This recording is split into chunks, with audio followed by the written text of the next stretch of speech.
gravar. Tá liberado aqui?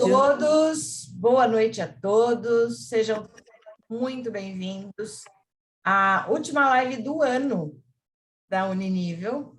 E hoje a gente tem aqui duas personas especiais, né? Gislene, que é uma colaboradora assídua, né, da Uninível, que está sempre trazendo palestrantes top. E hoje ela vai falar junto com o Eduardo Santiago, da XP, especialista aí em investimentos. Então, hoje a live vai ser top, vai ter desafios valendo cashback, né? Então, quero agradecer imensamente você, Gislene, né, por tudo que você tem contribuído sempre aí para a Uninível. E agradecer especialmente também ao Eduardo, que aceitou gentilmente esse convite para estar falando aqui para nosso pessoal, para os empresários que fazem parte do negócio. Então, sem mais delongas, a bola está com vocês dois hoje. Eu inicio aí dando boa noite a todos, é uma alegria estar com vocês. Hoje nós temos aí uma noite especial, sobre dois temas muito pertinentes para 2022, cashback e investimentos. E eu quero apresentar o Eduardo Santiago, mais que um excelente profissional, alguém que eu acredito, é uma pessoa íntegra, que eu confio, que tem caráter.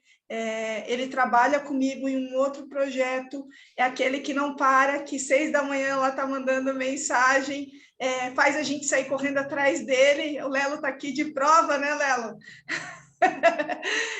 ele bota pilha em nós, é estudioso, quer fazer tudo muito corretamente, e eu considero que ele está na área perfeita. Tem uma visão muito boa, não boa, é excelente sobre investimentos, estou aprendendo, não sabia muito, é super especialista, fez vários cursos no Brasil e fora do Brasil, e é uma honra ter você aí comigo nessa noite, e quero, né, te dar as boas-vindas e que você inicie a apresentação. Muito obrigado. Antes de começar a apresentação, tenho que agradecer a Lúcia, a você, Gislene, a todos que estão assistindo, o pessoal do BNI que está aqui com a gente também. Como é que eu fiz alguma coisa aqui no Zoom? Tem que compartilhar, né? Tá, É só apertar ali em compartilhar. Sim, mas agora eu tenho que fazer o seguinte. Estou dando spoiler aqui dos gráficos. Aí mesmo. Agora eu tenho que mudar aqui, porque Você senão vai não ali vai na passar a ampliativa. apresentação. Acho que agora foi. Aê! Agora eu vou jogar aqui para vocês para o lado, então voltando. Primeiro, agradecer a todos. Gislene é uma pessoa que admiro muito, não só como profissional, mas a pessoa, a vida da Gislene. Essa palestra aqui é uma palestra que a gente fez em 2017, com o objetivo de ensinar o investidor a aplicar melhor o dinheiro, antes mesmo de eu entrar nesse mercado de assessoria. Então, eu sou Eduardo Santiago, sou especialista em investimento desde 2014. Eu tenho essa certificação da AMBA, que é uma certificação internacional, e da Ancor, que é a certificação necessária para trabalhar como assessor de investimentos. Gislene? Falando sobre a questão de investimento, e aí por que o Eduardo também me chamou, nós temos uma grande conexão com cashback. E porque da onde que vem ter chamado o Eduardo? Eu falo diariamente, das 6 da manhã às 11 da noite, com vários empresários falando sobre a importância de colocar cashback. E aí eu quero que você coloque a próxima página, Eduardo, para a gente falar e depois você dá uma sequência no assunto. E muitas questões que a gente vê, pode compartilhar de novo, assim, nós queremos que você que está chegando agora, não sei se você tem conhecimento de cashback é o dinheiro de volta. A nível cashback tem 8 anos de recorrência no mercado, trabalhando com a fidelização de cliente. E quando nós trabalhamos com a fidelização de cliente, nós oportunizamos aos nossos empresários ter um diferencial competitivo, que ele cresça nesse mercado, aumente o faturamento, e com esse aumento do faturamento, ele tenha investimento para que esse investimento traga mais dinheiro e assim ele consiga fazer novas ações, por exemplo, abrir uma segunda franquia, uma terceira franquia, conseguir capital de giro. E quando eu pensei que a gente trabalha, tem material de construção, tem universidades, e o que a gente viu? Que muitas das dores dos empresários que a gente atende fazer com que ele dê o cashback, mas que ele tenha esse dinheiro, e às vezes ele tem um dinheiro de sobra, nem todos, vai depender muito do que aconteceu o ano passado, mas ele não sabe o que fazer com que o dinheiro que ele tem. Ele não sabe se ele faz um investimento, onde ele faz, ou se ele já, de repente, abre a segunda franquia. E aí, conversando com mais profundidade com o Eduardo, eu percebi a oportunidade de ele nos ensinar como faz esse investimento para que a gente consiga ajudar o empresário a aumentar o faturamento. Perfeito. Mostra aquela planilha do Excel que você fala sobre o ativo. Acho que é a primeira, né? Não. Calma aí. Não tem problema. Pode seguir. Se quiser, tá oculta, mas eu posso desocultar. Essa planilha que a Gislene está falando era um gráfico de um setor que ele era muito bem desenhado. Você tinha um momento tinha uns picos de alta e baixa, como se fosse um mercado hoteleiro. Você chega em janeiro, tem alta na venda, depois você começa para baixa temporada, em julho volta a alta da venda. Então, é um gráfico em forma de serra. Se você tem um setor que você tem um gráfico assim bem definido, você pode criar estratégias também bem definidas, né, Gislene? Um hotel, por exemplo, ele sabendo que não fica com aquela venda permanente, o que ele vai fazer? Ele vai ter uma mão de obra, vai ter o CLT enxuto. Quando chegar na alta temporada, ele vai contratar mais gente. Então, quando tem essa entrada de caixa na empresa, o ideal é que ele saiba guardar o dinheiro para a próxima entrada, até a próxima entrada, onde ele vai contratar mais mão de obra e ele vai rentabilizar mais esse dinheiro, podendo contratar mais ainda. E comparando com esse gráfico, né, aqui nós temos franqueados, executivos e até empresários que contratou a nível para dar cashback. E aí poderia falar assim, mas eu dou cashback esporadicamente. Quando você dá o cashback, que é o dinheiro de volta para o seu cliente, para fidelizar o seu cliente esporadicamente, o teu gráfico de aumento de faturamento, ele não é exponencial. Ele fica ali bem baixinho. Quando você começa a dar mais dinheiro de volta, fideliza esse cliente, faz com que esse cliente traga novo cliente, você cresce mais. E esse gráfico que nós estamos falando, isso acontece também no investimento. Quanto mais investimento você faz e entende como investir, você consegue ganhar mais dinheiro. E quanto mais cashback você dá, mais retorno a empresa tem por esse aumento de faturamento. Mas agora eu quero fazer uma pergunta aí, né? O conceito de benchmarking, como que funciona isso? Tem um desafio a respeito? Então, deixa eu só voltar um slide. Isso aqui é o que a gente vai ver hoje, tá, gente? Então, eu acho que o básico vai ser entender o conceito de benchmark e vamos passar por onde a gente pega algumas informações, quais são importantes para a gente criar uma estratégia. O conceito de risco-retorno, que é um dos principais conceitos do mercado. Tipos de aplicações financeiras, vamos falar de fundo, depois vou mostrar a estratégia em si, como a gente pode montar uma carteira de investimento PJ ou PF. Não muda muito, tá? Eu vou falando a diferença durante a apresentação. Mas para ficar mais dinâmico, ficar mais agradável aqui nossa noite, nós vamos fazer desafio valendo R$5 cashback, que a Gislene vai passar para quem acertar. Esses desafios eu só peço que levantem a mão virtual para a gente saber quem vai ser o primeiro a responder. O nosso primeiro desafio é: qual o principal benchmarking da renda fixa. Quero saber se alguém sabe.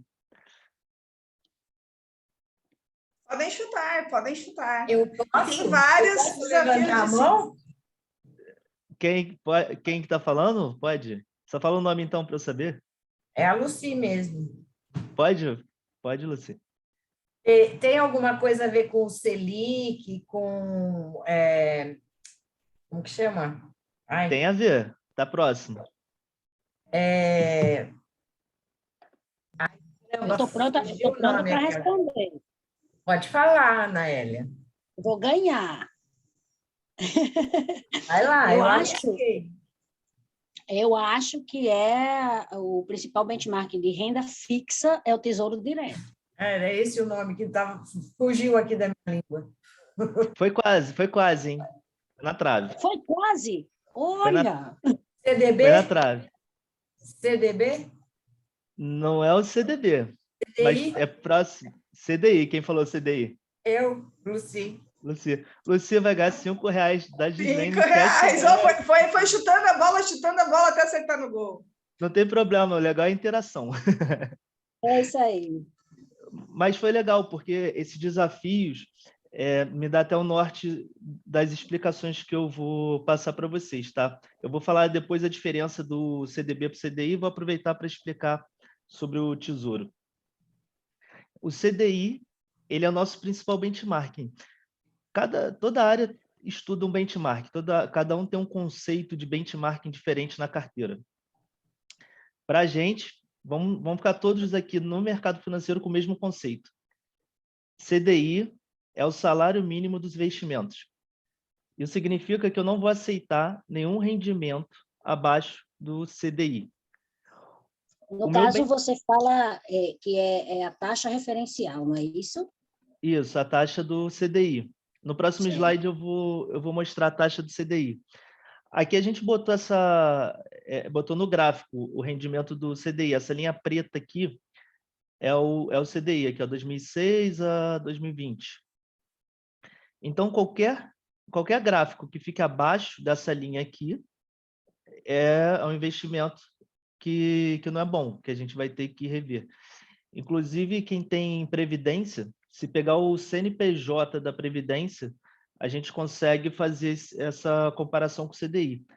Se a previdência estiver rendendo aqui abaixo do CDI, pode pedir para trocar o fundo porque não está bom.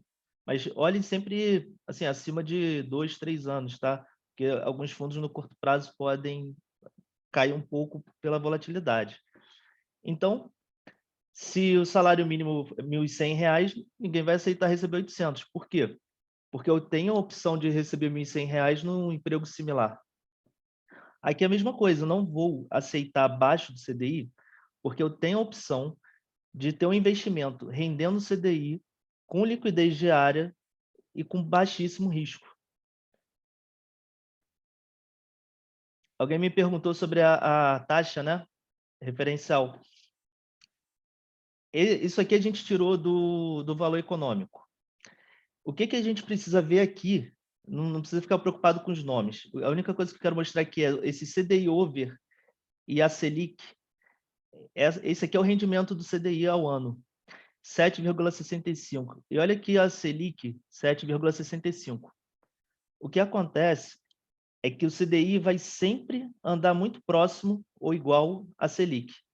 Logo, se falar que a Selic vai subir, igual estamos falando agora, né, 9,25%, significa que o CDI ao ano vai passar a render esses mesmos 9,25% ao ano. Então, como é que eu consigo andar em cima da linha do CDI? Alguém falou do Tesouro como benchmarking.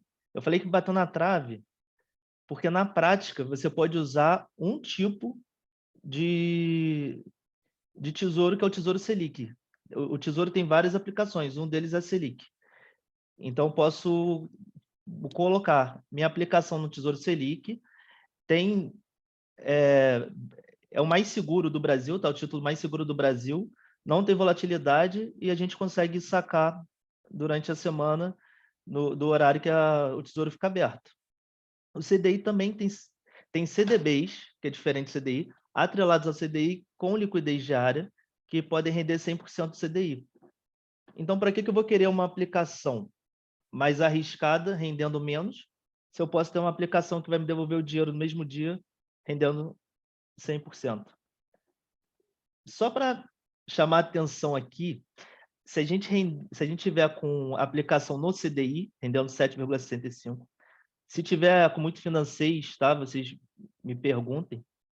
A ideia é deixar mais simples possível, mas eu vou explicar depois tudo isso aqui.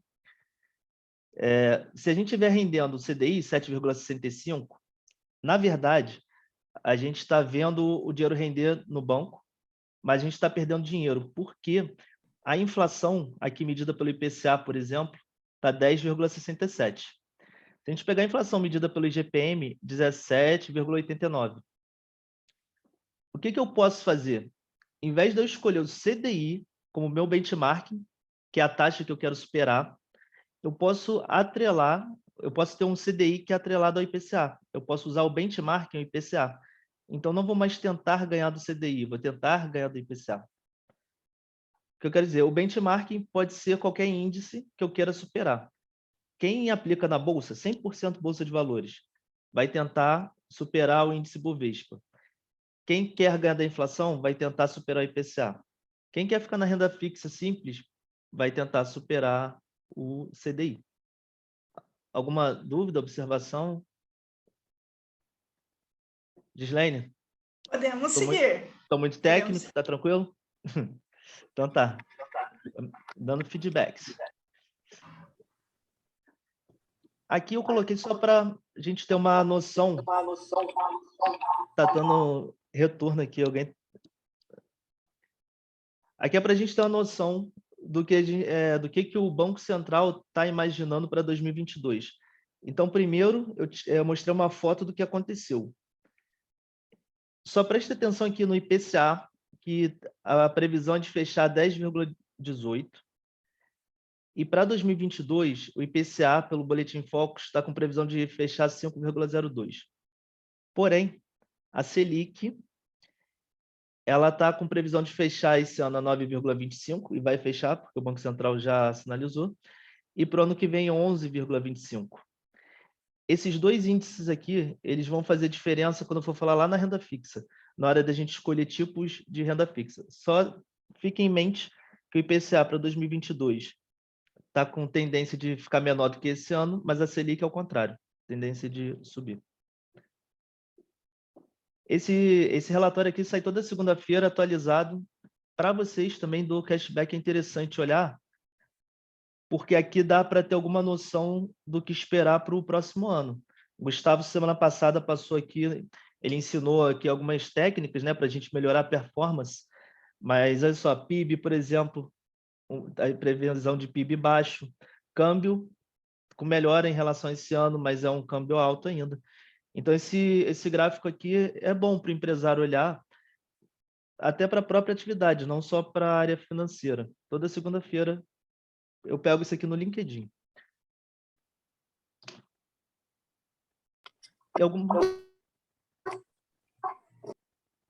Alguém abriu o microfone? Falar? Eu não tô enxergando o pessoal, tá? Se alguém quiser falar, pode. Fique à vontade, tá? Para abrir o microfone e falar se precisar, porque eu não estou enxergando aqui vocês. Eu tenho uma pergunta, mas eu vou deixar mais um pouquinho para frente, até porque eu quero ver se você vai entrar no assunto. Tá. Se eu não entrar, fique à vontade para perguntar. Aqui é só eu só vou passar rápido pelos cenários. Algumas notícias também que vão influenciar aqui, tanto na nossa vida como empresário, quanto na nossa vida para guardar dinheiro. Eu separei algumas aqui. A inflação dos Estados Unidos é um assunto que está importante. O mercado está tenso com esse tipo de informação e ele influencia na nossa vida aqui no investimento e como empresário. Porque se a inflação dos Estados Unidos subir, o Banco Central dos Estados Unidos vai subir juros, isso influencia aqui com a nossa economia. É um cenário de queda de bolsa e alta de juros. A China, uma notícia que me incomoda, mas o mercado não está dando tanta importância assim. Se for uma ponta do iceberg, isso aqui vai ser problema. Então, isso aqui vai influenciar para a gente fazer proteção. Eu não sei quem está acompanhando as notícias da China, mas uma incorporadora chamada Evergrande falou que não vai pagar uma dívida milionária. Depois essa Sunshine também, e tem mais 3 ou 4 incorporadoras falando que não vão pagar dívida. O que aconteceu lá é que o setor imobiliário começou a construir prédios, não tem para quem vender, tem cidade fantasma lá. Isso é feito para aquecer a economia, mas agora não tem quem compre. Se isso for a ponta do iceberg, pode ter problemas sérios, porque qualquer coisa na China vai interferir aqui com a gente, porque a China ela compra muitos produtos nossos. E outras notícias que a gente fica, que é para a gente olhar, o coronavírus, a briga da Rússia, a Europa estava dependendo da Rússia para ter energia no inverno, mas isso aqui é a briga mais pontual. Quero passar aqui algumas notícias. A gente tem que prestar mais atenção, porque vão influenciar mais. Outras, só liga alerta, tipo essa da China. E outras notícias é só para a gente criar um cenário depois completo para montar nossa carteira de investimento. Saindo de cenário, o benchmark é o primeiro ponto muito importante para a gente. O segundo ponto muito importante é o risco. Eu vou contar uma história aqui e a pergunta depois vai ser o que é risco. Aliás, a pergunta não é o que é risco. Desculpa, Gislaine, eu esqueci de trocar aqui o desafio. Eu vou contar uma história e na história eu vou fazer o desafio. Imaginem que um suicida, ele entra no elevador, ele tem 2 opções aqui. Ele pode tentar se jogar do 3º andar ou ele pode tentar se jogar do 9º andar. Levantem a mão para a gente ter uma ordem aqui, tá, gente? A pergunta é, o que é mais arriscado para o suicida? Saltar do 3º ou do 9º e por quê?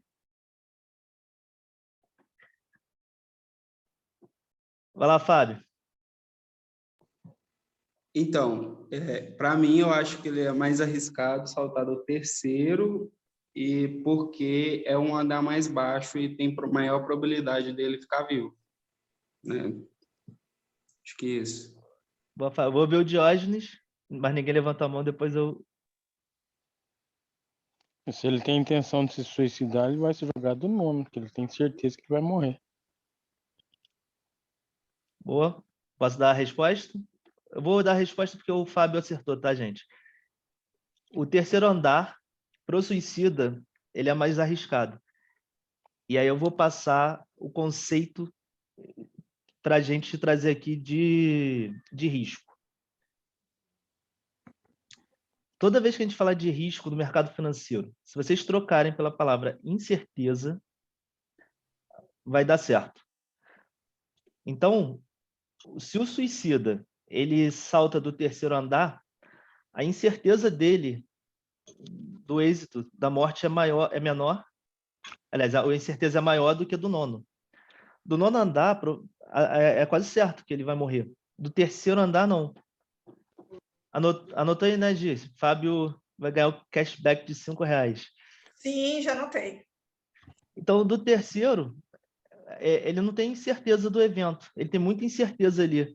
Será que ele vai morrer? Será que ele vai se quebrar todo? Será que...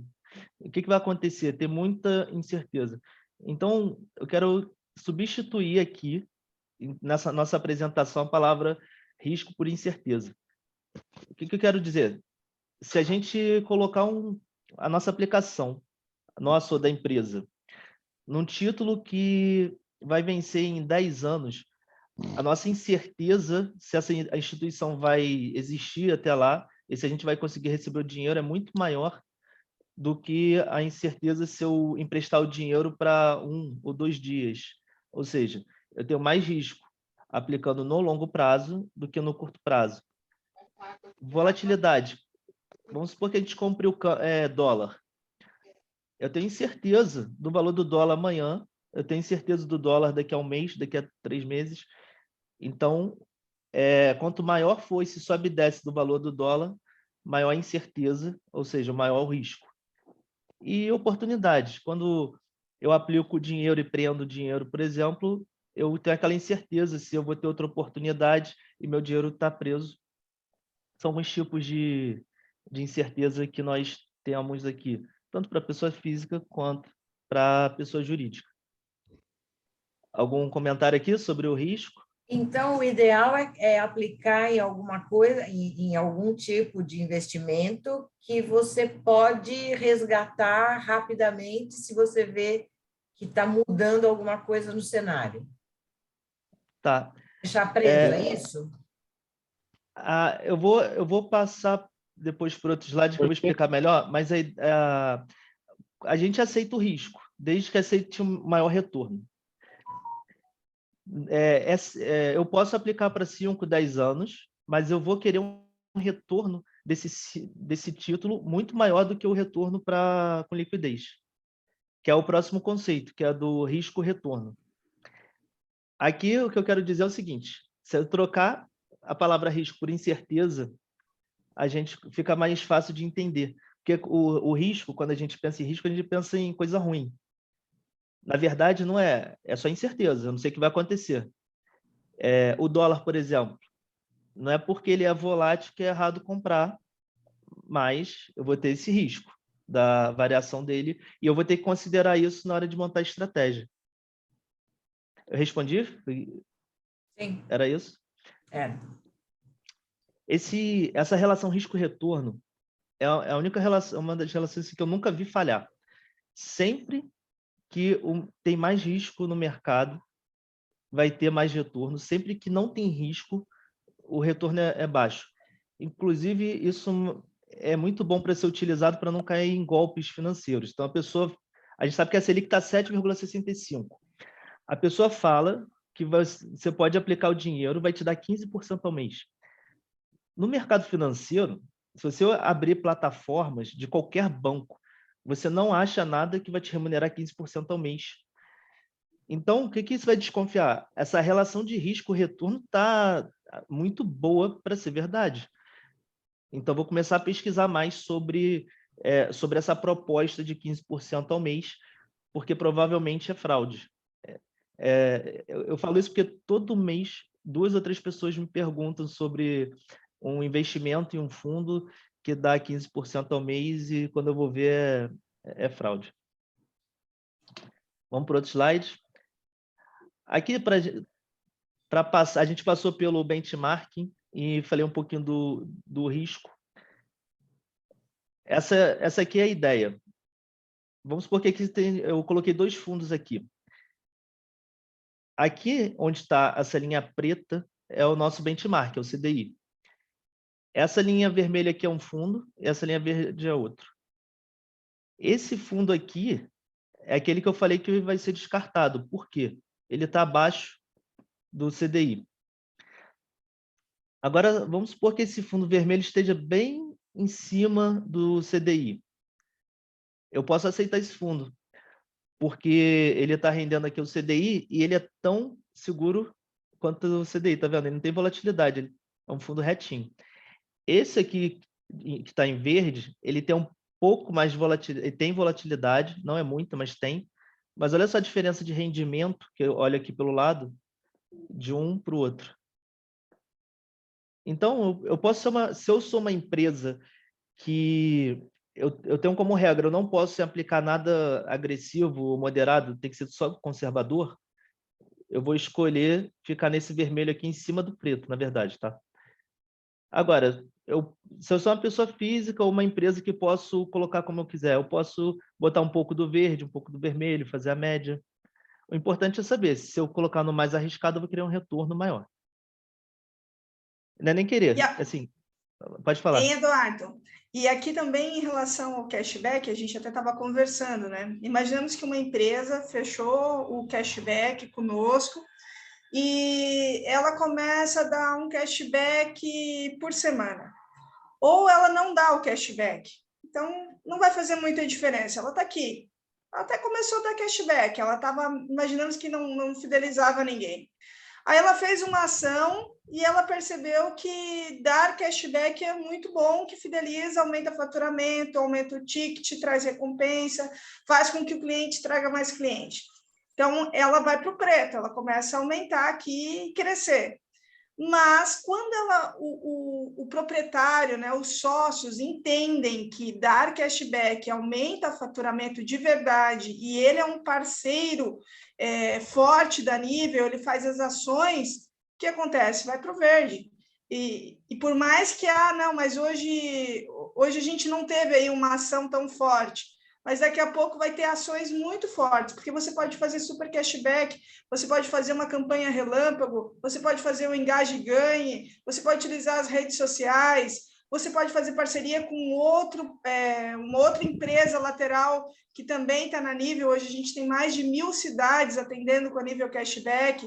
Então, a gente trabalha em ecossistema e faz com que o empresário enxergue que fidelizar seus clientes é ótimo e que cada cliente é um consultor de venda do seu próprio negócio, porque a gente tem esse programa de afiliados. Quanto mais ele recebe cashback, ele fica feliz, mais ele recomenda dar esse cashback para o amigo ganha, ele ganha e a empresa cresce.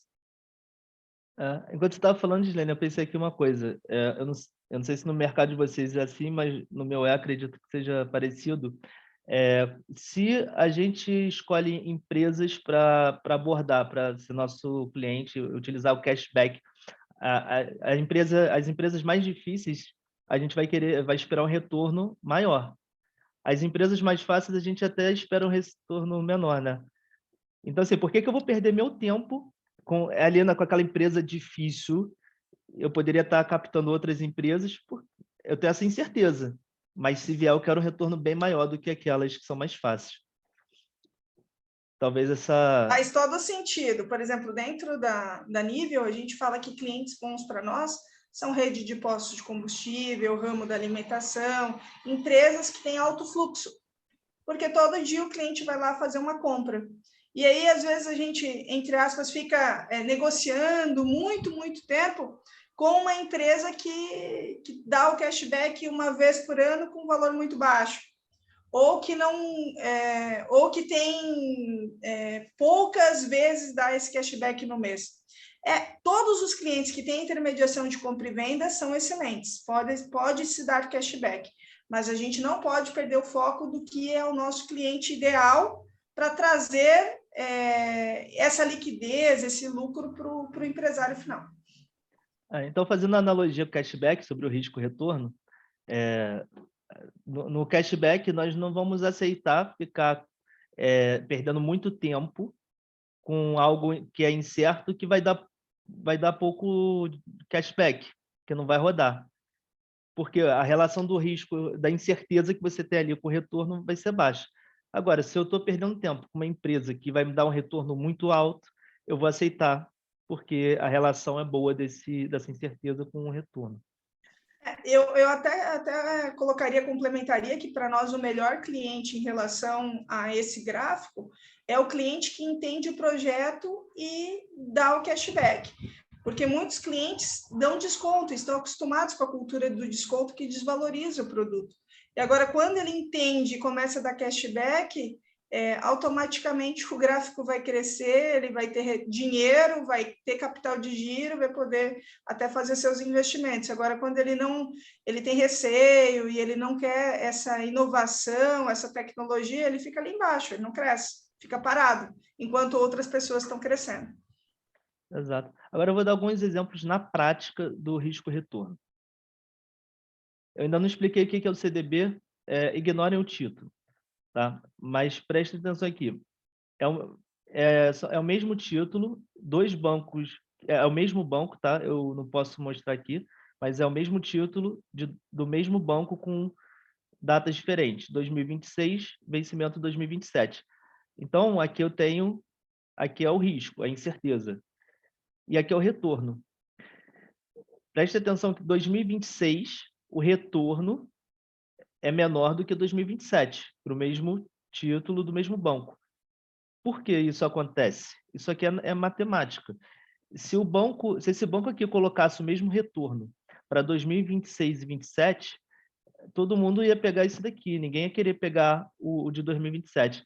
Então, eles vão subindo a taxa até que as pessoas começam a aceitar, tipo leilão. Assim que é mais ou menos assim que vai ser formado aqui o retorno que o mercado dá. Então, aqui na prática, quanto maior o tempo, maior o retorno. Outro exemplo, calma aí que eu tenho que trazer vocês para o outro lado aqui. Outro exemplo, de novo, ignorem os CDBs, mas a incerteza aqui está na agência de rating, tá? Alguns títulos são avaliados por agência de rating, depois eu vou mostrar a tabela. E o AAA é o título que é considerado mais seguro, porque ele tem caixa para devolver o dinheiro. Esses dois aqui não foram avaliados. Então, aqui está o risco, né? A falta de avaliação, e aqui está o retorno. Nesse caso aqui, o AAA está pagando 96% do CDI, enquanto os que não foram avaliados estão pagando 102%. É errado pegar isso aqui sem rate? Não. Eu que vou saber qual é a relação de risco-retorno que eu vou querer. E aqui seriam a volatilidade, mercado, onde é que o risco aqui está na volatilidade, isso aqui seriam fundos, e o retorno esperado. Com fundo de investimento, nem sempre funciona assim. Eu posso ter esse mais volátil caindo, vindo aqui para baixo, eu não vou querer. Eu vou esperar ganhar mais com esse volátil do que com esse com esse vermelho aqui em cima do CDI. E esse aqui é o meio termo. Ele não é tão volátil quanto o azul, não é tão conservador quanto o vermelho, mas eu espero que ele fique ali entre um e outro. Tá? Então, risco-retorno aqui em ativos que têm volatilidade. Na prática, é assim, depois eu explico melhor o que são esses ativos. Alguma dúvida até aqui? Comentários? Para mitigar o risco, existe alguns métodos. O Fundo Garantidor de Crédito é um fundo que vai garantir para vocês, para a gente, a devolução do dinheiro se algum banco quebrar e a gente estiver dentro dos ativos que são ressarcidos. Só produto bancário está aqui dentro. Então, por exemplo, CDB. CDB ele é ressarcido pelo FGC, LCI, LCA. E como é que funciona isso? Cada CPF... Só um minutinho aqui que eu tenho que ajeitar.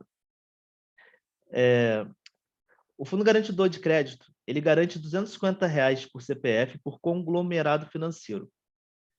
Ou seja, por bancos. Se eu espalhar em 4 ou 5 bancos, o FGC ele me devolve até R$1 milhão por CPF. Se eu colocar R$1 milhão em CDB num único banco, e esse banco quebrar, o FGC só vai me devolver 250 mil. Por isso que é importante eu colocar em CDBs de bancos diferentes. Se eu colocar em 250 mil em 4 bancos, por exemplo, eu vou ter esse 1 milhão de volta. Como a gente entrou num assunto um pouco mais técnico, vamos para outro desafio. Alguém quer fazer alguma pergunta antes da FGC? Isso é um risco, né? Isso é um risco mesmo. Porque no Brasil, eu trabalhei, por exemplo, na Federação dos Bancos durante 10 anos. Quando eu entrei na Federação dos Bancos, tinha em torno de 80 bancos. Aí, durante o período que eu fiquei lá, chegou a mais ou menos 200 bancos no Brasil. Tá? Entre bancos de rua, que a gente chama, né? Que tem balcão, e bancos de investimento, que é só via telefone. E quando eu saí, já tinha metade do que chegou nisso, ou seja, já tinha 100. E hoje não tem, eu não sei quantos são hoje, mas com certeza não é esse número. Então, o que tem essa coisa de abre banco e fecha banco é impressionante. Então, não dá realmente para colocar todos os ovos na mesma cesta, né? Verdade. E pode acontecer. Eu lembro o Banco Nacional, quem diria que o Banco Nacional bancos grandes, né? Sim. O Banerj, não sei se citou, Marinindos. Acontece, pode acontecer. Então, para diminuir esse risco, porque é interessante para o banco diminuir o risco, pelaquela relação que eu falei de risco-retorno. Se eles diminuírem o risco, eles podem melhorar as taxas. Tá? Até para atrair também pessoas para o produto deles. Então, importante, por CPF, 250 mil por conglomerado financeiro, no máximo R$ 1 milhão por CPF. Se a conta for conjunta, muda um pouco, vai dividir. Eles vão, na conta vão ser 250 mil, mas não precisa entrar nesse detalhe agora. O importante é saber isso aqui: 250 mil por CPF, por conglomerado financeiro e por cobertura. Se for, por exemplo, tem XP, Rico e Clear, eles são o mesmo conglomerado, porque são os mesmos donos. Se tivesse CDB da Clear e da Rico, se existisse, não, e a gente pegasse dos três, não estaria diversificando. Tá? Então, agora vai para o desafio. Se alguém ficou com alguma dúvida, fale. Valendo R$ 5. Você estava falando sobre o Banerj, né? O Banerj, ele foi privatizado, né? E um dos bancos que comprou parte foi o Banco Itaú, né? E acho que foi o Banco Real também. Aí depois acho que o Banco Real foi vendido para o Santander. O Bamerindos foi vendido para... acho que também para quem foi? O Santander comprou o Real. O Banco Real comprou o Banespa e o Santander comprou o Real. Na verdade, a gente falou então, depois a gente foi falando dos bancos que não existe a bandeira, mas não quebrou, né? Não significa não, teve muita foram fusão. Negociados, foram vendidos. Teve muita fusão de banco. Na verdade, foi batendo a nostalgia aqui dos bancos, a gente foi falando aqui, os bancos que não existem, mas realmente não quebraram. Mas, obrigado, eu não vi quem falou, tá? Eu estou sem ver aqui. Foi o Luiz. Obrigado, Luiz. Então, o desafio é o seguinte... Então, eu tenho uma perguntinha para fazer. Posso fazer? Pode. Então, qual é a diferença, né, do IGPM para a Selic? Quer dizer, são duas taxas, né, que elas não se comparam, quer dizer, uma é maior que a outra, e a gente está falando de inflação. Tá, calma aí, eu vou voltar. Na verdade...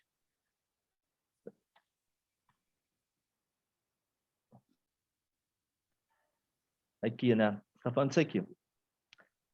Ó, olha só, aqui, inflação são esses índices aqui. Isso aqui não é... Isso aqui não é inflação, não. A Selic é taxa de juros... Pensei que fosse inflação, porque há um disparate, né?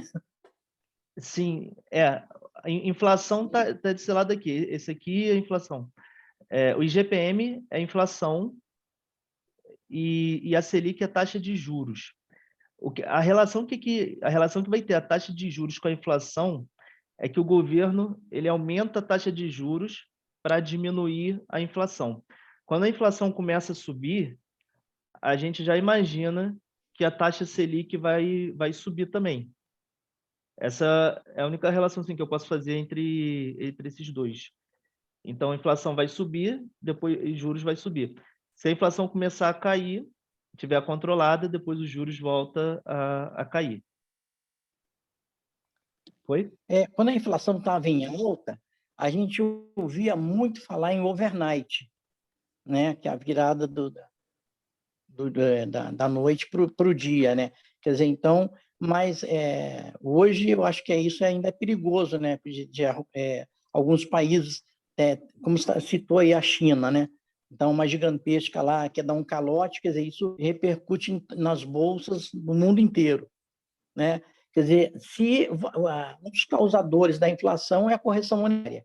Mas se a inflação aumentar, você acha que há como o overnight voltar à operação como era antes? Entendi, desculpa o final. Que era uma... Oi?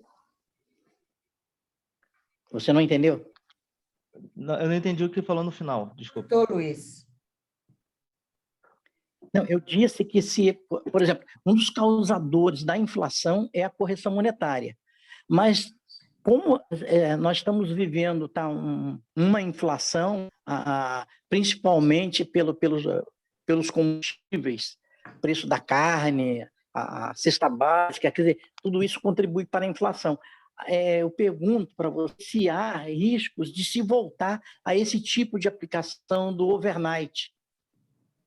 Tá, eu vou separar aqui, então. Falando de cenário, o que aconteceu, o que está causando a inflação? Como todo mundo ficou dentro de casa, a produção parou, e aí a gente ficou sem matéria-prima. Quando a demanda voltou, a gente não tinha, a indústria não tinha matéria-prima para fabricar. Então, por exemplo, eu fui comprar uma moto. Eles falaram que era 6 meses de espera para chegar a moto.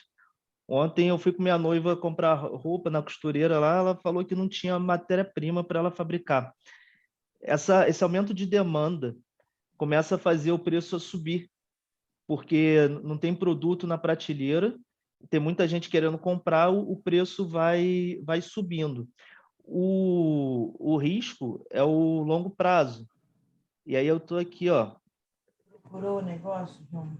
Então, por exemplo, aqui, a inflação dos Estados Unidos acumulada em 12 meses. Qual que é a expectativa aqui? Vai sair agora os dados dos Estados Unidos. Se a inflação for persistente, Estados Unidos vai aumentar a taxa de juros lá para combater a inflação. Esse aumento de taxa de juros vai derrubar a bolsa no Brasil. Nos Estados Unidos, o Brasil acaba também caindo, porque quando os juros dos Estados Unidos sobe, como lá é o título mais seguro do mundo, os investidores correm para lá. Aquela relação risco-retorno fica favorável para o título deles. Então, aumenta dólar no Brasil, cai bolsa aqui, cai bolsa nos Estados Unidos. Era isso? Mas isso eu queria entender essa prática aí, essa lógica. E mais uma coisinha, quer dizer, hoje em dia nós estamos ouvindo muito falar de criptomoedas. Então, os bancos não dão nada, o Itaú deles está fazendo propaganda de criptomoeda. Acho que tem opção de retiro. Vamos fazer o seguinte, a criptomoeda eu vou falar contigo no final da apresentação, tá? Que aí a gente tira para a gravação, aí eu converso sobre a cripto. Mas esse slide aqui, ó, é o slide para que você consegue olhar e ter alguma expectativa do futuro. Esse boletim Focus sai toda segunda-feira. Eles atualizam. Está vendo aqui que tem a seta aumento, diminuição, estabilidade? Eles colocam aqui, ó, de uma segunda para outra, eles vão atualizando. Então, a expectativa para 2022 é que o IPCA fique mais baixo, a expectativa é que a Selic fique mais alta e que o PIB fique mais baixo. Tá? O câmbio, a expectativa deles é que feche 5,56 e aqui 5,55.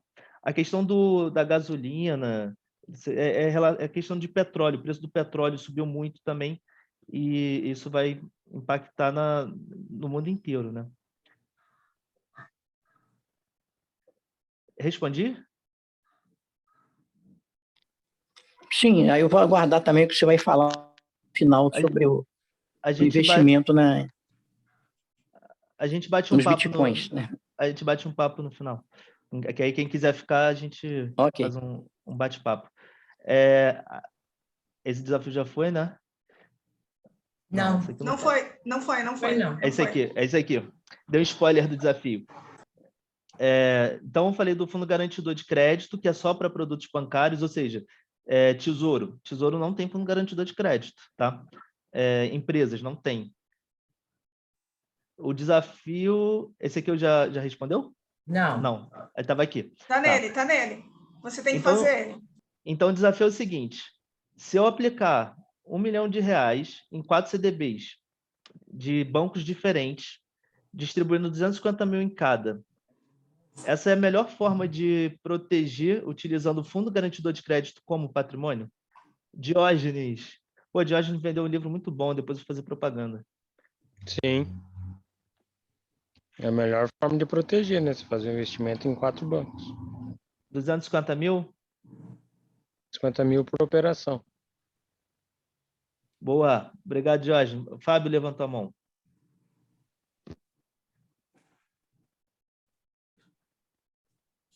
Fábio? Dependendo dos bancos, sim. Mais alguém? Mais alguém? Eu vou falar, tem uma pegadinha aqui, uma dica. Tem uma pegadinha aí nessa pergunta. É o FIGC aí, que é a pegadinha? Não, não, FGC não. Vou facilitar. Aplicar R$1 milhão em 4 CDBs de bancos diferentes, tá? Não está escrito aqui, mas de bancos diferentes, colocando 250 mil em cada. É aqui que está a pegadinha, nessa minha pergunta aqui.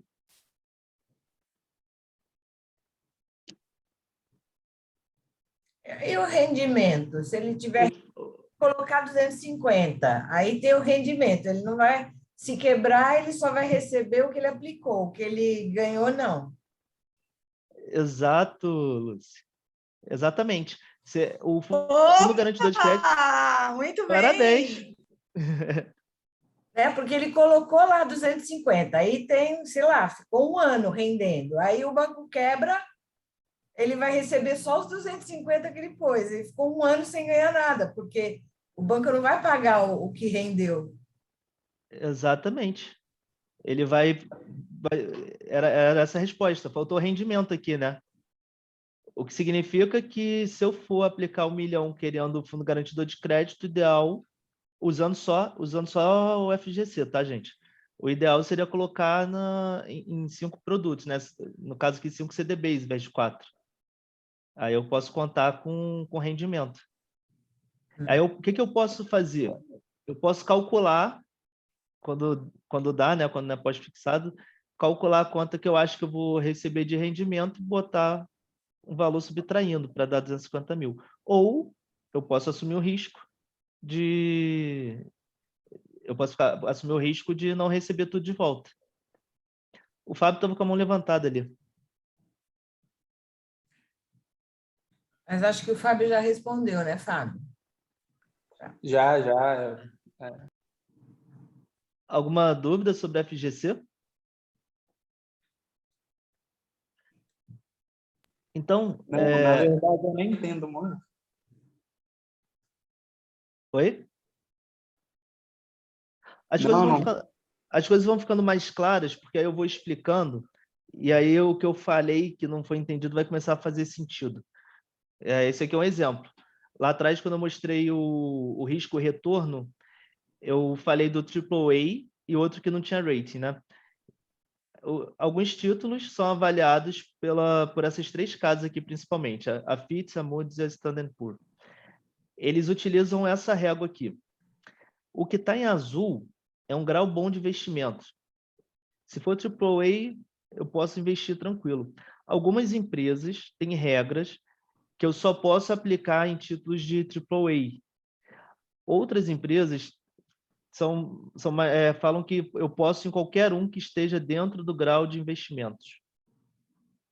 Então, na hora que eu for escolher, se eu tenho uma empresa, eu vou aplicar o dinheiro do caixa. Se eu tiver essa regra, eu vou ter que olhar qual é a avaliação de uma dessas 3 casas. Aqui no B, é grau de investimento qualidade média. O que significa isso aqui? Ele tem menos caixa para devolver o dinheiro. É como se no C eu estou emprestando para um banco que não tem dinheiro para me devolver. Aqui no B, provavelmente ele vai ficar sem dinheiro. No B já começa o grau de investimento. Aqui ele já está falando, pode emprestar o dinheiro que ele provavelmente vai devolver. E no azul, risco baixo. Alguma dúvida aqui? Isso tem a ver com aquela nota que falam, o Brasil aumentou aí a nota dele de retorno, acho que é retorno que fala. Tá vendo a bandeirinha do Brasil? É isso. Eu não sei, essa apresentação antiga, eu não me lembro quando que eu botei esse slide aí, em que momento que o Brasil estava aqui. Mas quando o Brasil subiu aqui para esse cinza aqui, tá vendo? Esses 3 aqui, aí todo mundo anunciou, olha, o Brasil, ele ganhou grau de investimento. Foi isso que eu ouvi há um tempo atrás aí. E o Brasil depois caiu. Quando uma sobe, a tendência é que as outras subam também. Quando uma desce, a tendência é que elas imitem. Então, o Brasil, ele ficou com um grau de investimento aqui acima. que significa? Menos arriscado emprestar dinheiro para o Brasil, no Brasil. Então, os investidores eles vão entrar aqui e a gente vai pagar menos juros para eles. Hoje o Brasil está aqui embaixo, não sei qual exatamente, mas a gente está aqui na categoria de especulação. Aqui é o país que vai dar... Isso aqui serve para país e serve para títulos. Aqui é um país que vai dar calote. Aí é Venezuela, Cuba, Argentina. Exato. Então, aqui, imagino... Aqui é maluquice aplicar. Mas se for aplicar, tem que... Aqui, sabe quem está aqui? Ó, aquelas fraudes, 15% ao mês. O risco de quebrar é enorme. Fazendo analogia, né? A pessoa oferece 15% ao mês. A pessoa sabe que é fraude. Ela fala, não, mas a taxa está tão boa que eu vou arriscar esse dinheiro. Tá escolhendo o título aqui. Eu utilizo, para mim, pessoa física, aqui para cima. Para PJ, como temos sócios, né? As empresas não são na propriedade só minha, então vou ser mais cuidadoso. Então, vou aplicar aqui nesses de cima. Mas a partir daqui, eu pessoalmente, com o meu perfil de investidor, tá? Cada um tem um perfil de investidor. Já começo a ter coragem aqui. Foi? Foi. Agora vamos para os tipos de ativo. Lá no início, né, quando a gente fez aquele desafio, algumas pessoas falaram CDB, CDI. Então, vamos separar aqui o que é o quê. Quando a gente fala no investimento, a gente tem dois tipos, renda variável e renda fixa. A renda variável, eu quero que se valorize, ou seja, eu vou comprar dólar, eu quero que o dólar se valorize. Eu vou comprar uma ação, eu quero que a ação se valorize. Isso serve para câmbio, criptomoeda, imóvel, entre aspas, ação. Eu compro e quero que se valorize. Renda fixa. Eu quero que me devolva. O que significa isso? A renda fixa vai ser um contrato que eu vou fazer com alguém de empréstimo que eu vou pegar os juros de volta. Então, por exemplo, eu posso emprestar meu dinheiro para o banco. Tá? Se eu emprestar meu dinheiro para o banco via CDB, eu vou querer que ele me devolva num prazo determinado com uma taxa determinada. LCI e LCA também. O LCI e LCA aqui, vale falar, não tem tributação, tá? Não tem imposto de renda em cima do LCI e LCA. O CDB tem. Eu posso emprestar dinheiro para a empresa, por exemplo, ela emite uma debênture, eu empresto dinheiro para ela também. Vai ter sempre um prazo determinado e uma taxa determinada. E eu posso emprestar o dinheiro para o governo, para o Tesouro. Eu posso emprestar na Selic, que é aquela que tem liquidez diária. PJ, ela consegue aplicar em Selic em alguns bancos, não todos, porque para aplicar ali na Selic tem que acessar o mercado secundário. Mas é possível PJ também aplicar na Selic.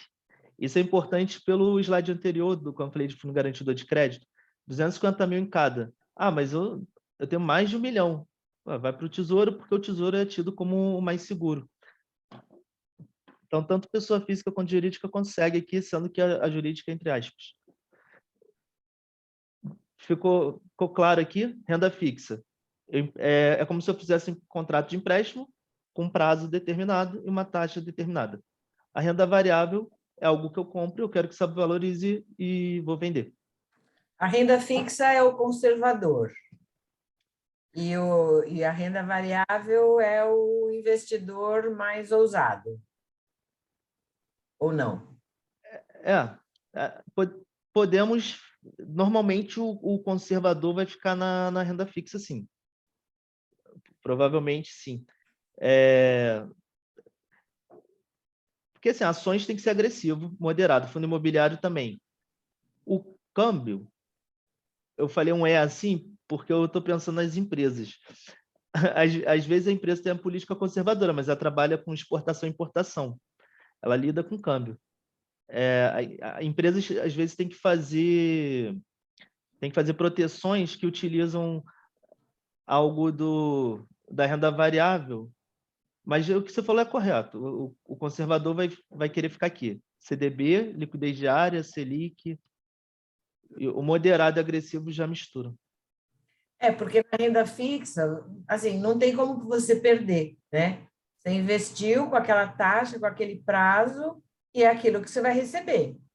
Agora, no outro lado da variável, tanto você pode ganhar como você pode perder. Ações, por exemplo, você investe em ações, ela pode subir e você ganhar bastante, ou você perder o time de se livrar delas e cair, né? E aí você perde até o que investiu.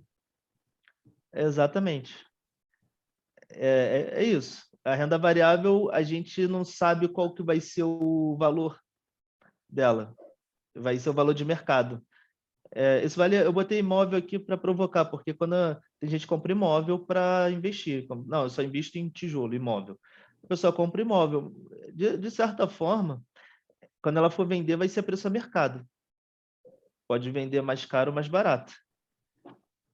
E é engraçado, porque o imóvel, os conservadores gostam de imóvel. Mas imóvel, mas só para... É isso que eu quero botar. Quero que se valorize renda variável. Contrato, que é o que você falou, Lúcia. Esse é o conceito. Alguém? Observação? O pessoal é meio tímido, tá, Eduardo? Pode seguir. Então, lembrando que o FGC, o Fundo Garantidor de Crédito, é um fundo que os bancos colocam dinheiro, é para banco. Então, na renda fixa, só produtos bancários vão ter FGC, lembrando.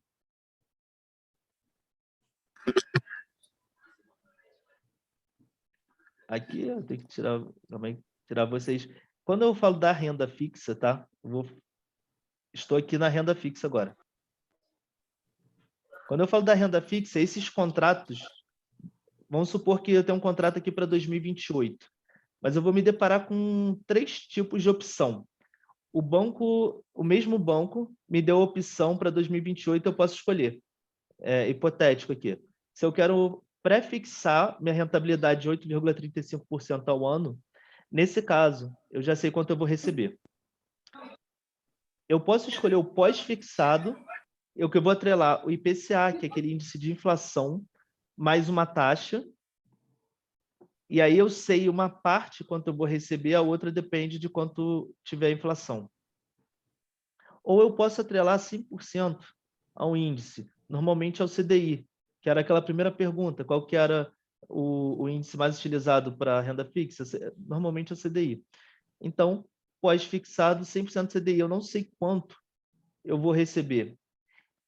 É renda fixa, porque é um contrato com um prazo determinado e a taxa. Porém, eu não consigo calcular quanto que eu vou receber. Então, desculpa. Então, aqui, já fazendo um spoiler, eu posso aplicar um pouco em cada. Lembra lá daqueles slides lá atrás, que o Banco Central está falando que a taxa de juros deve ficar mais alta e a inflação mais baixa? Nesse caso, eu poderia ou pegar um pré-fixado ou o pós, né? Porque a taxa está boa. Mas o IPCA também tem a vantagem de sempre render acima da inflação, porque é IPCA mais uma taxa. Então, o que eu posso fazer aqui? Eu posso botar um pouco em cada, não vai ter certo e errado. E aquelas projeções do Banco Central sempre erram também. Aí a gente, mas depois eu vou entrar mais a fundo aqui em como montar essa estratégia. Entenderam aqui essa parte?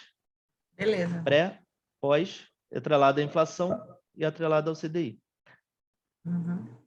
Tá? Aqui também, alguns bancos, não todos, e só para perfil agressivo, tem dado possibilidade no mercado de derivativo de trocar. Se eu pegar por exemplo, eu acho que a inflação vai ficar alta para 2028, existe só para agressivo a possibilidade de trocar essa taxa aqui de juros, que é o swap de juros, o nome. Mas isso aí é para outro dia. Fundos de investimento. Lá na renda fixa e na renda variável, eu escolhi em que eu estou investindo. Eu estou criando a minha estratégia.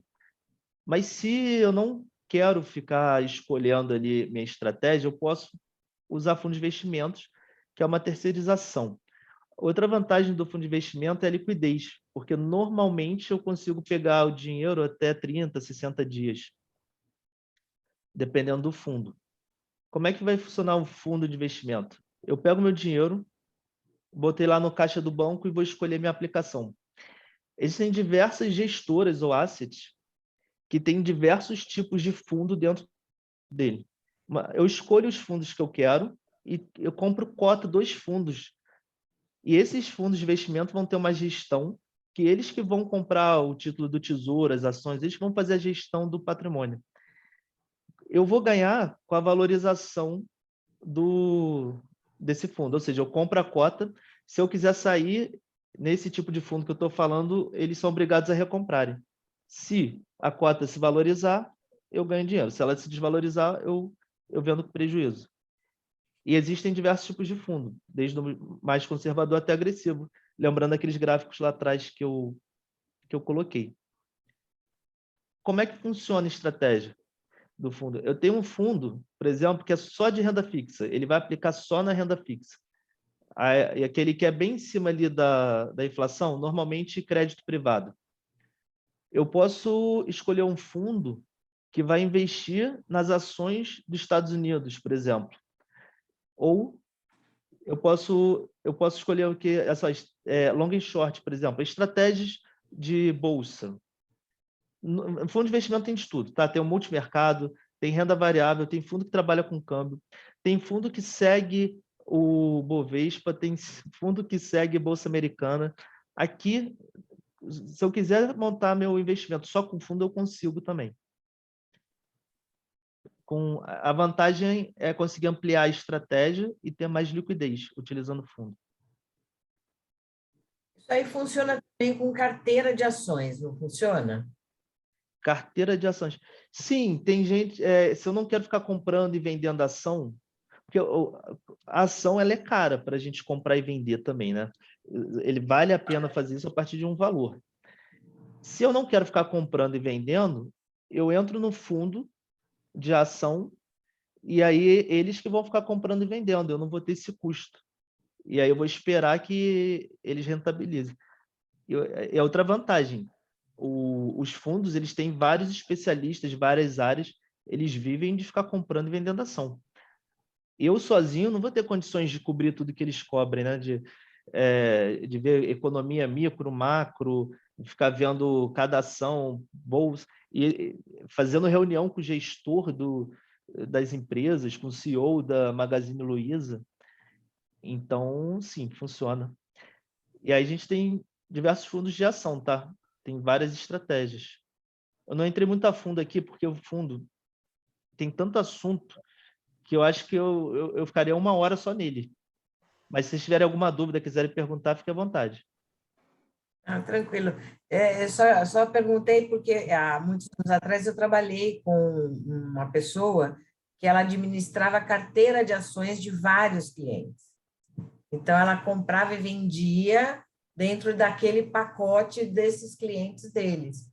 Então, ele só prestava contas. Olha, ganhou tanto, perdeu tanto, né? O investimento que foi feito rendeu ou não rendeu. Então, e era carteira de ações mesmo. Eram várias, né? Eram ações de várias empresas que formavam aquele pacote onde vários estavam investindo ali. Esse pacote a gente chama de carteira. Carteira de investimento. Provavelmente isso daí não é fundo, isso é um clube. Mas assim, só ação pode ser fundo ou pode ser clube, tá? Se tivesse mais coisas também pode. Para patrimônios acima de 10 milhões, tem a carteira administrada também, que a gente coloca a estrutura do banco administrando a carteira. Mas eu não vou entrar nesse assunto aqui também, não. Mas é isso, Lúcia. O fundo tem uma pessoa que faz para você, compra e vende. Isso. E a renda fixa é interessante. Assim, renda fixa e inflação na NTN-B, se você ficar comprando NTN-B mais longa para 2050, ela no mercado secundário, o valor dela é altamente volátil. Então, alguns fundos ficam comprando e vendendo NTNB ou debêntures, que é atrelado à inflação, e tem um rendimento tão alto quanto de bolsa. Aí, fundo cambial, você pode também ou ficar atrelado à variação do dólar ou à gestão ativa. Na gestão ativa, o gestor tenta ganhar do benchmarking. Se for o dólar, vai tentar vai tentar rentabilizar mais que o dólar. Se for ação, mais do que o Bovespa. Ou você pode ficar em cima do índice. Você pode, que não é ativa, você ficar em cima do índice. Eu acho que eu vou falar isso aqui daqui a pouco. Aqui a ação, você pode escolher empresas com dividendos, por dividendos ou por tendência de alta. Tem várias estratégias. O fundo realmente tem que parar para olhar cada um deles, entender a estratégia para montar a carteira. E o fundo imobiliário ele é vendido às vezes um pouco mal, porque você compra a cota ali, é como se você fosse proprietário.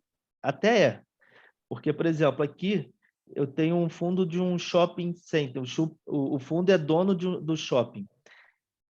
Eu vou ganhar aqui em cima do aluguel das lojas e de outros espaços que aluguem. Prédios, esse aqui é até o prédio da XP.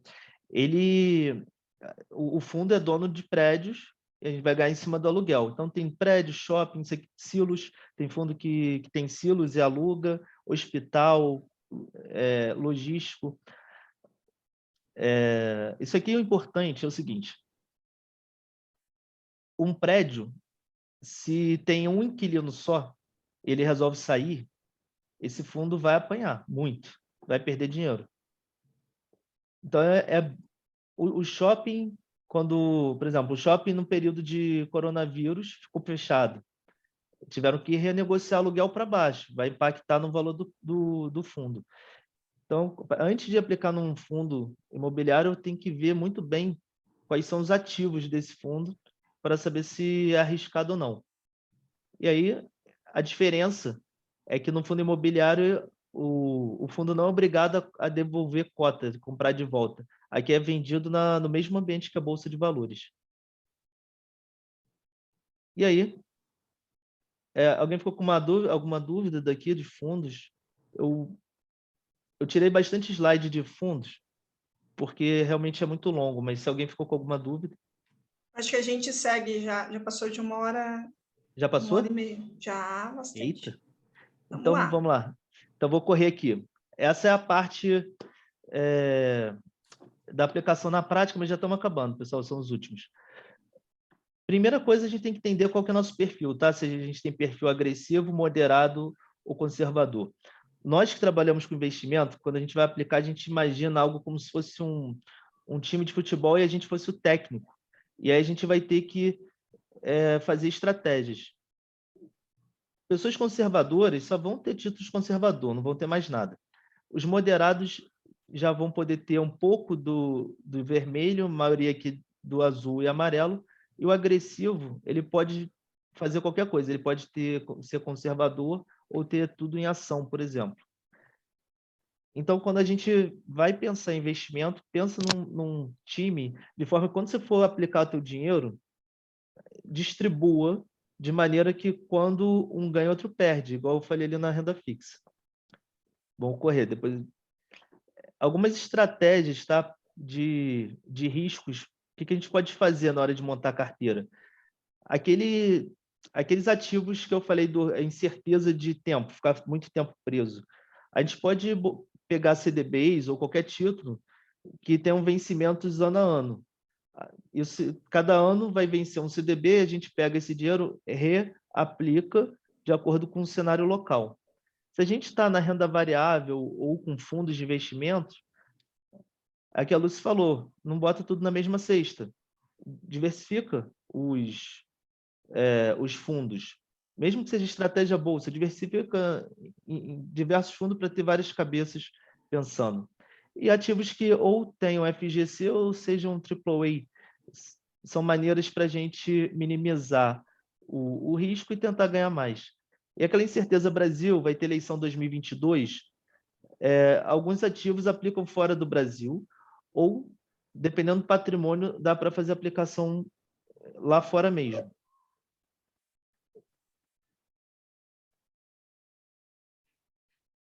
A escada de liquidez. Esse aqui é um exemplo de como a gente pode fazer escada de liquidez. Por exemplo, esse aqui serve tanto para empresa quanto para pessoa física. Tudo isso aqui serve para empresa e pessoa física. Eu posso botar, por exemplo, a maior parte do meu dinheiro aqui na liquidez diária. Eu sei que eu vou precisar de um dinheiro só daqui a 6 meses. Eu sei que tem uma parte aqui que só daqui a 6 meses eu vou precisar. Então, ao invés de ganhar 101%, por exemplo, eu posso tentar ganhar 108%. Isso aqui é hipotético. Eu vou deixar mais de um ano. Eu posso botar uma parte aqui no IPCA mais 4,85 e outra 11,35. Com isso, eu faço escada de liquidez com rentabilidade diferente.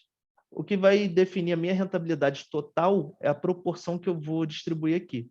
Se eu quiser mais rentabilidade, eu vou assumir mais risco. Se eu quiser menos, eu assumo menos risco. Aqui, com fundos de investimentos, nós temos fundos que têm correlação negativa. Quando um sobe, outro desce. Se eu botar um pouco de cada, eu fico aqui na média. Ou posso distribuir aqui, 3 fundos diferentes, um conservador, moderado e agressivo. Igual eu fiz na escada de liquidez, eu posso fazer aqui. Lembra? Defesa, meio de campo e ataque. Eu posso ter a menor parte aqui, nesse daqui que tem mais volatilidade, uma parte um pouco maior aqui e a maior parte na renda fixa. Com essa minha decisão que vai fazer a carteira ficar mais agressiva ou mais conservadora. É a proporção que a gente vai escolher aqui. Mas o importante é sempre diversificar, olhando o cenário, criando estratégia.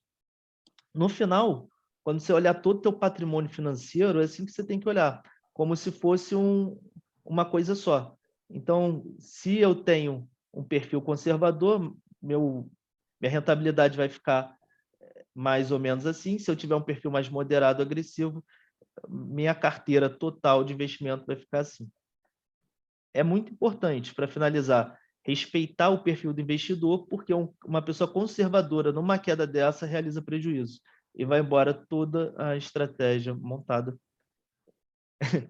Eu não sei se corri demais, Gi, agora, porque eu realmente...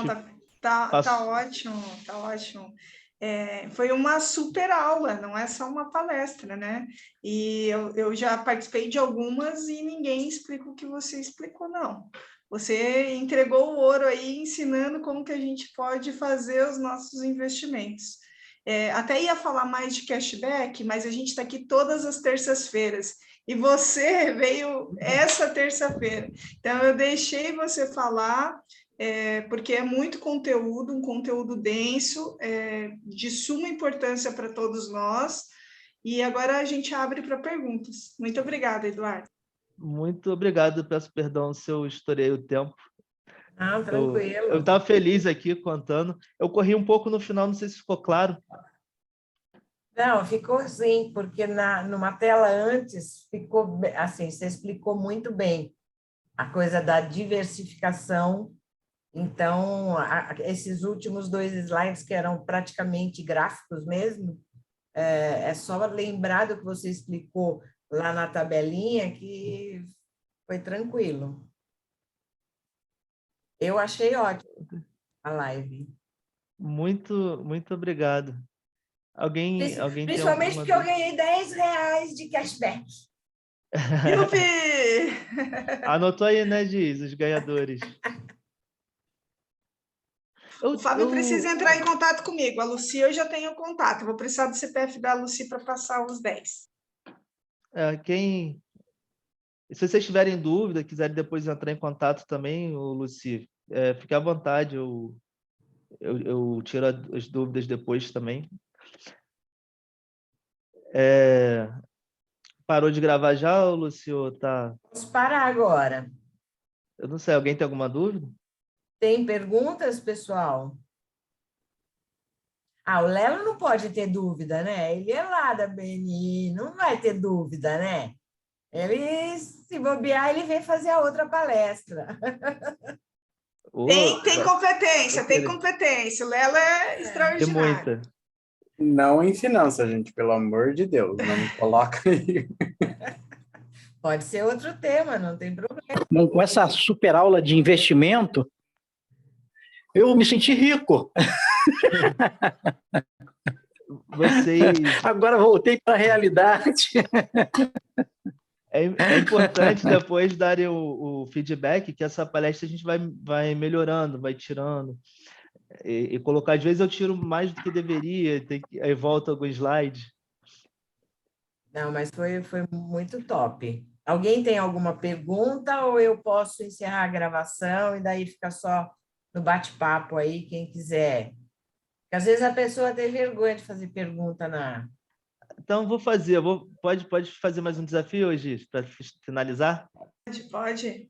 Quero ver se o pessoal entendeu. Então, beleza. Ó, mesma regra, R$ 5 em cashback. A pergunta é a seguinte: qual é a diferença do CDB para o CDI?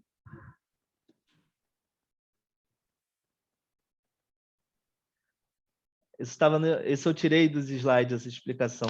Mas como sobrou um bate-papo... CDB acho que é diário, né? E CDI não? Ou não? Não, ainda não é isso. Chutei. Mas é para chutar. Vai, pessoal, responde. Essa pergunta é importante, a diferença do CDB do CDI. Eu vou dar uma dica, porque nenhum de nós que estamos aqui na sala aplicamos em CDI. A gente aplica CDB, que é atrelado ao CDI.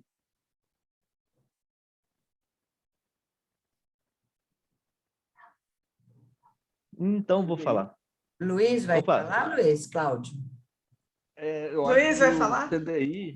O CDI seria um fundo que é aplicado por bancos, né? O CDB seria isso? Exatamente. Muito bom. Gia, anota aí, cashback. R$5. Não, ganhei no finalzinho. Ganhou. Luiz, tá o meu celular aqui no chat. Você me manda uma mensagem e o teu CPF para me mandar já hoje mesmo o teu cashback. A Lucy falou uma verdade aí, eu fico com muita vergonha às vezes de falar. Aí eu fico aqui só ouvindo, pelo menos eu aprendo. Tá, vou mandar aí para vocês. Pode ficar com vergonha, não. Tem que ficar não, aqui tá tudo entre amigos. O CDB, se vocês se lembrarem do slide da renda fixa, o CDB, eu falei que é um contrato, é como se fosse um contrato com o banco de empréstimo, né? Eu vou emprestar para o banco vai me devolver.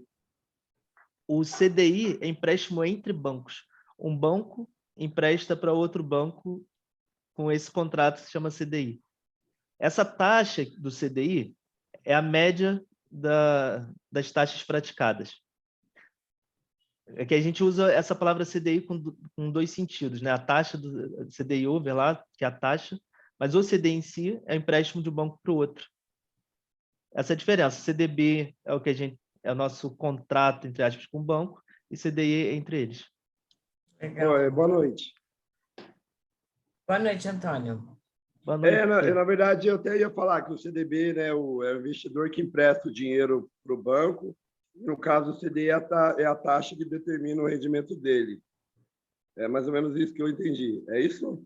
É porque a gente fala CDI com alguns sentidos. O CDI mesmo, ele é o empréstimo de um banco para o outro.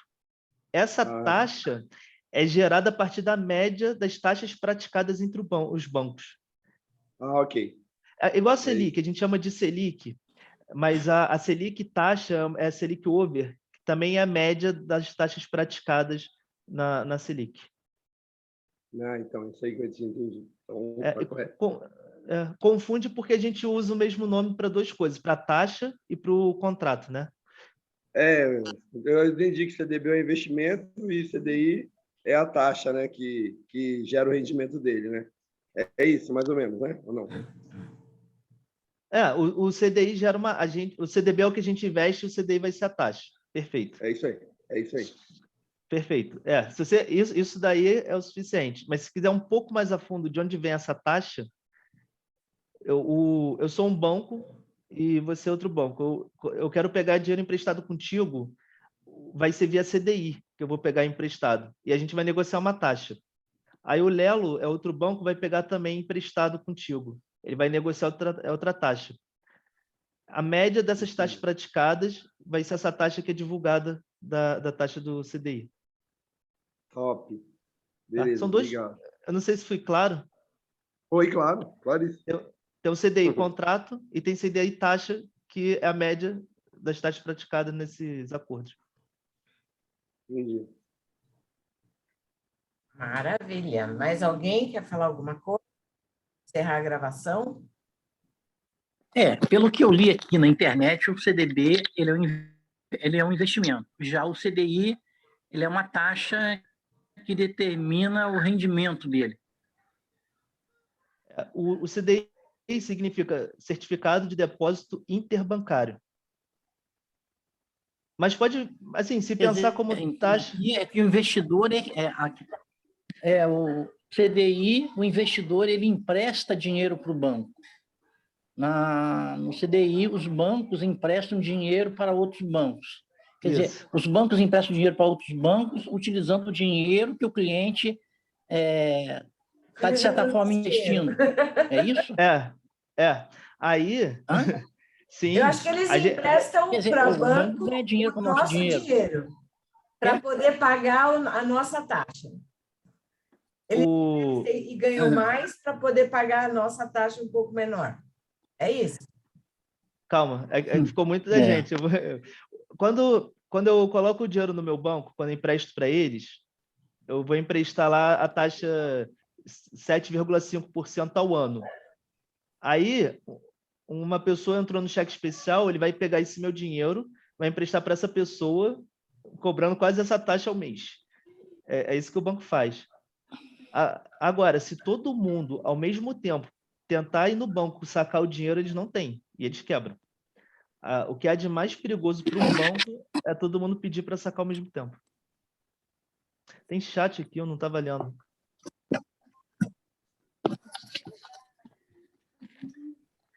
Lembra que eu falei das criptomoedas? Eu vou encerrar, então, a gravação. Tá? Eu pensei que já tinha encerrado. Pessoal, então eu quero agradecer mais uma vez a presença de todos vocês. Voltem sempre. Nós vamos fazer uma pausa aí de um mês. Vamos voltar só em janeiro para outras lives. E quero agradecer, Gi, mais uma vez, gratidão pela sua ajuda aí. E, Eduardo, obrigadíssima pela super palestra que você deu. Foi uma aula, na verdade, né? Bem típica de universidade. Foi uma aula de investimentos. Então, gratidão por ter aceitado aí o convite da Gi e ter vindo aqui falar para a gente de um assunto tão bacana como esse. Muito, muito obrigada. E as portas da universidade estão abertas para você. Muito obrigado, eu que agradeço a oportunidade, Lúcia e Gi. É um prazer enorme. Eu sempre gosto de ensinar e passar investir melhor, né? O brasileiro investir melhor. E quando me chamarem, estarei de volta. Obrigado. Maravilha.